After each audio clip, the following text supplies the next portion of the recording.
Meus amados irmãos e amigos, eu vos saúdo com a paz do Senhor.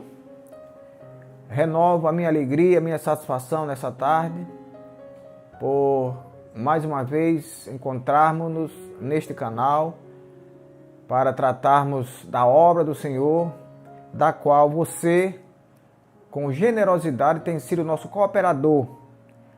Você que é inscrito no canal, você que ouve e assiste as nossas mensagens, você que compartilha essas mensagens, certamente ao fazê-lo, você está também pregando a palavra de Deus, está nos ajudando a levá-la mais longe. Eu quero que você abra sua Bíblia na segunda carta do apóstolo Paulo, capítulo 4, versículo 2, que diz: que pregues a palavra, instes a tempo e fora de tempo, redargue-as, repreendas, exortes com toda a longanimidade e doutrina. É bem verdade que a nossa mensagem nesta tarde, ela pode até se alongar um pouquinho a mais do normal, mas eu quero levá-la a todos os cooperadores da obra de Deus. Sabemos que cooperadores são daqueles mais novos que estão lá dirigindo o culto, ao pastor mais antigo. Todos nós somos cooperadores da obra de Deus. E eu quero me referir a todos, mas em particular, àqueles mais novos, aqueles que estão começando agora, que nós, quando estamos começando, em qualquer obra, qualquer trabalho, nós somos, às vezes, meio afoitos, somos aqueles que, às vezes, queremos pegar o boi pelo coice, queremos pegar o leão pela barba, e não é assim.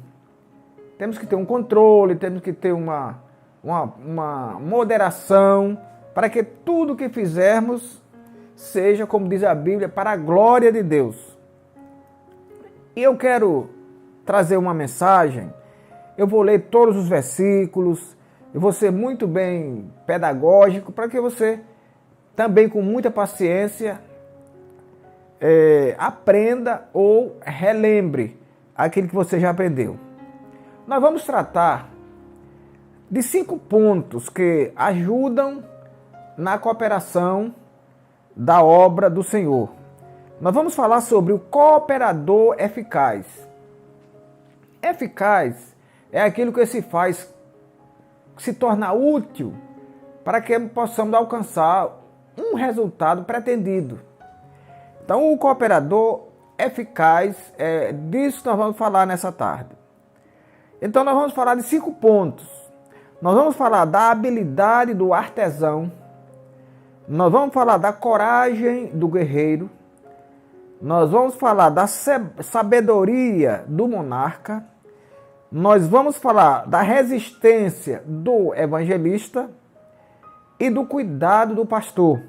Todos esses pontos são primordiais para a cooperação eficaz na casa de Deus.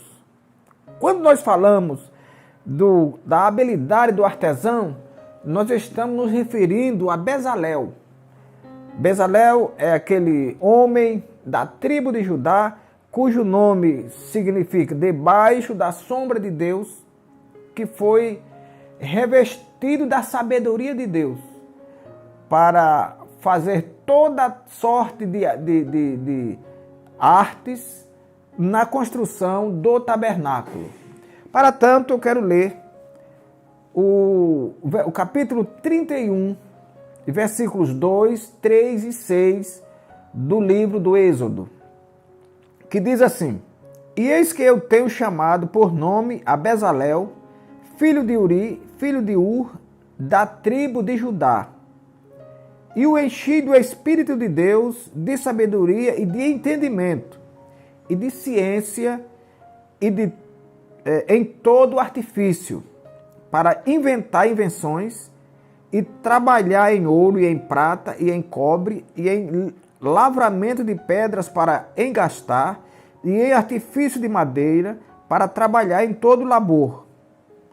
E eis que eu tenho posto com ele a Aholiabe, filho de Aizamaque, da tribo de Dan, e tenho dado sabedoria ao coração de todo aquele que é sábio de coração, para que façam tudo o que tenho ordenado. Aqui nós temos dois homens, duas tribos contempladas, abençoadas por Deus. A tribo de Judá e a tribo de Dan. Eu só vou falar hoje da tribo de Judá, que é o nosso irmão Bezalel. Queridos irmãos, artesão, o artesanato, aquilo que se faz com as mãos, aquilo que se faz com zelo, aquilo que não tem o trabalho planejado da máquina, é aquilo que é feito com as mãos, o que é feito com as mãos é feito com maior cuidado. E o Bezalel, ele fez tudo aquilo, Deus o preparou de uma forma maravilhosa. Não era a sabedoria dele, não era o treino, não era o preparo dele, não. Ele foi dotado por Deus dessa sabedoria. Então nós queremos dizer, você que está começando na obra do Senhor, ou que está terminando também, você como eu, precisamos dessa sabedoria dada por Deus.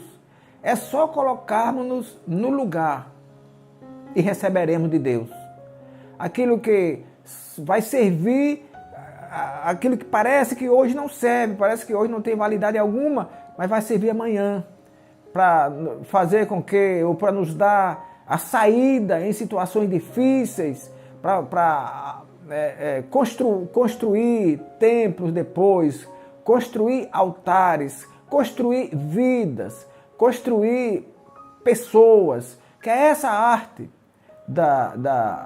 do homem de Deus, do cooperador, é construir vidas, construir caráteres, construir costumes, valores. Então você deve estar pronto para receber de Deus essa habilidade que não é sua, que não é dada em nenhuma faculdade, que não são os pais que dão, não. Os pais ajudam, mas essa habilidade é dada única e exclusivamente por Deus. Nós vamos tratar também da coragem do guerreiro. Glória a Deus. Para tanto, eu convido você a lermos no primeiro livro de Samuel, capítulo 17, versículos 35 e 36, que diz assim: E eu saía após ele, e o feria, e livrava da sua boca, e levantando-se ele contra mim, lançava-lhe mão da barba e o feria e o matava. Assim feria o teu servo leão como urso, assim será este incircunciso filisteu como um deles, porque afrontou o exército do Deus vivo. Aqui nós falamos do rei Davi, que ainda em idade tenra, em idade pequena, ele fez essa grande obra para defender o nome do Deus dos exércitos, como ele mesmo diz. A Bíblia diz que ele estava apacentando as ovelhas do seu pai, quando se encontrou com um ajuntamento dos filisteus contra o Israel. E Saul, como rei, estava acuado diante do gigante Golias. Golias estava afrontando, Golias estava arrotando valentia. E Saul correndo, e Saul com medo. Mas eis que Deus manda este jovem guerreiro que chega ali e ele se dispõe, ele se predispõe a lutar contra o valente, contra o gigante. Ele foi censurado pelo irmão, foi censurado pelo próprio Saul, mas ele apresenta provas, ele apresenta um trabalho já feito, não por ele, mas por Deus através dele, de que estando ele guardando as ovelhas do pai, investiram contra elas um leão e um urso. E a Bíblia diz, ele apresentou ali, que tanto um quanto o outro foram mortos e as ovelhas livres. Então ele diz, da mesma forma, eu vou livrar o nome do Senhor, eu vou livrar o povo de Israel. E este incircunciso filisteu vai pagar pela sua soberba, pela sua valentia, que até agora foi ignorada por Israel. Mas eu vou provar que eu tenho um Deus e que o meu Deus, o nosso Deus, o Deus de Israel, vai livrar. E a história que todos conhecem, ele com uma pedra apenas, ele venceu aquela batalha, matando o gigante. Mas o cooperador eficaz, ele também precisa da sabedoria do monarca. A Bíblia conta uma história que lá no princípio do reinado de Salomão, duas mulheres tiveram um caso lá muito difícil e elas foram levar ao rei para julgar aquela causa. Uma das mães contou a história e disse, olha, nós moramos juntas e eu tive um filho, 3 dias depois ela também teve um filho. Dormindo, ela matou o filho dela. Ela dormiu por cima do filho dela e o filho dela morreu. Então, de madrugada, ela trouxe o filho morto, botou do meu lado e pegou o meu filho vivo e colocou do lado dela. Quando eu me levantei de manhã para dar de mamar, a minha criança, observando, disse ela, atentando bem, eu vi que não era minha e vi que estava morta. Então, nós viemos aqui resolver. Porque eu digo que o filho morto é dela e o filho vivo é o meu.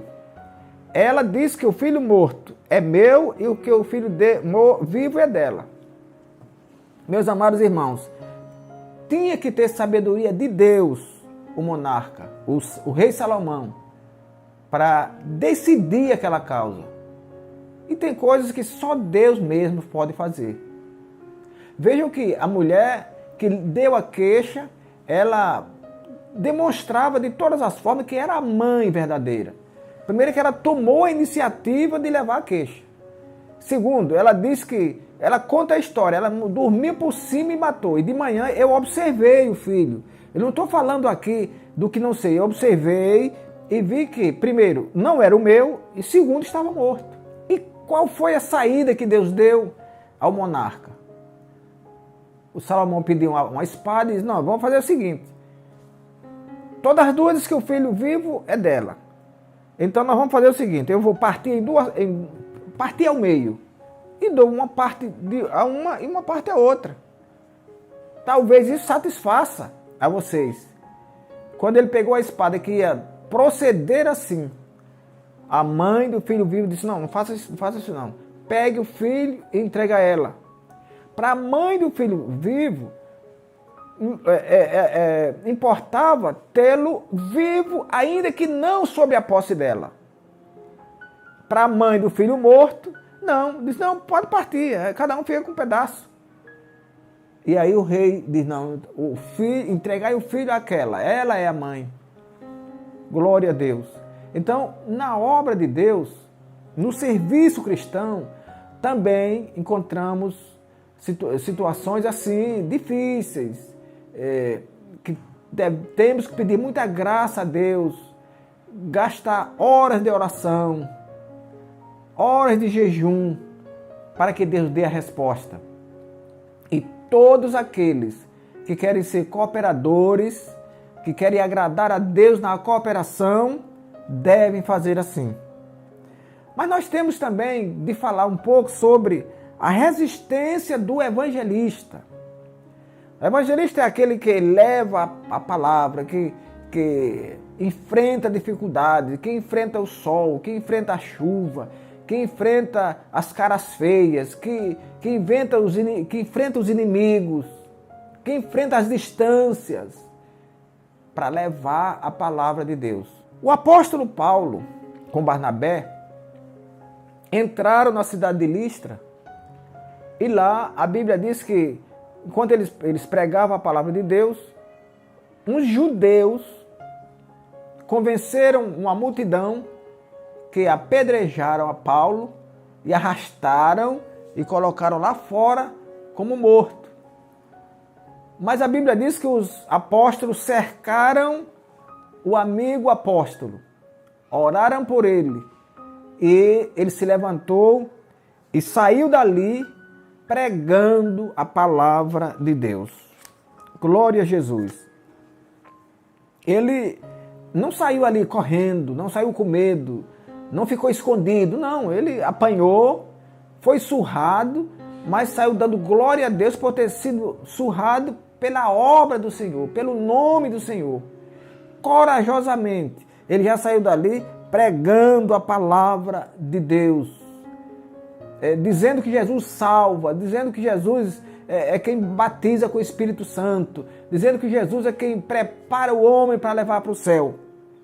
Corajoso o nosso irmão apóstolo Paulo, como devemos ser corajosos todos nós que queremos trabalhar na obra de Deus, porque atitudes ou situações adversas virão, dias trabalhosos virão, problemas virão, quando nós não podemos correr com medo.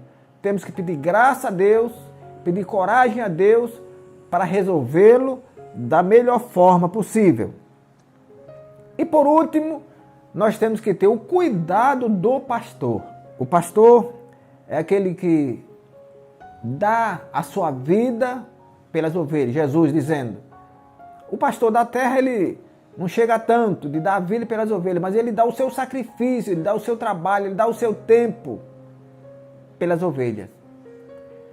Aleluia. Provérbios, capítulo 27, versículos 23 e 24, diz que o pastor deve procurar conhecer o estado das ovelhas e pôr o coração sobre o gado. E completa, porque o tesouro não dura para sempre.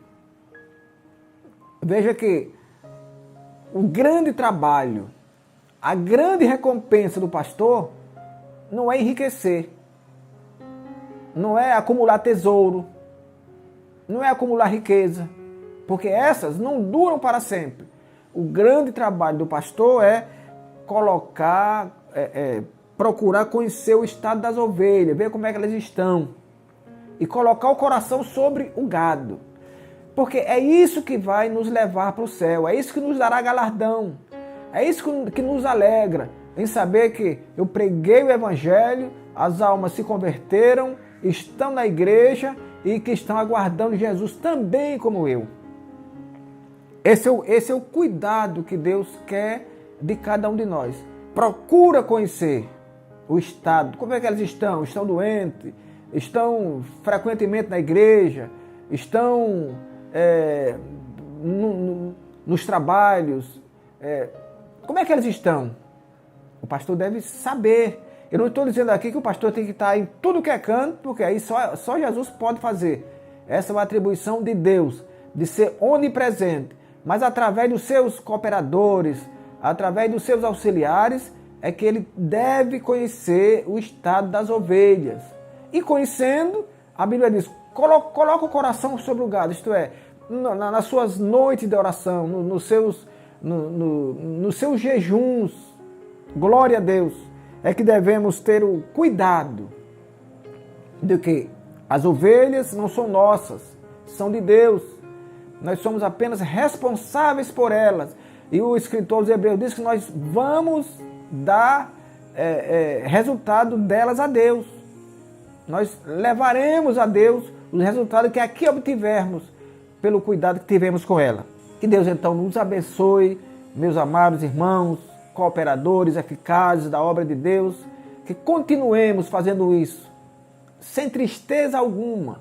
E digo mais, como Jesus disse a Marta, sem distração alguma, porque certamente o nosso trabalho, como diz a Bíblia, não será vão no Senhor. Que o Senhor nos abençoe e nos guarde até o nosso próximo encontro. Inclinai os vossos ouvidos e vinde a mim, ouvi e a vossa alma viverá.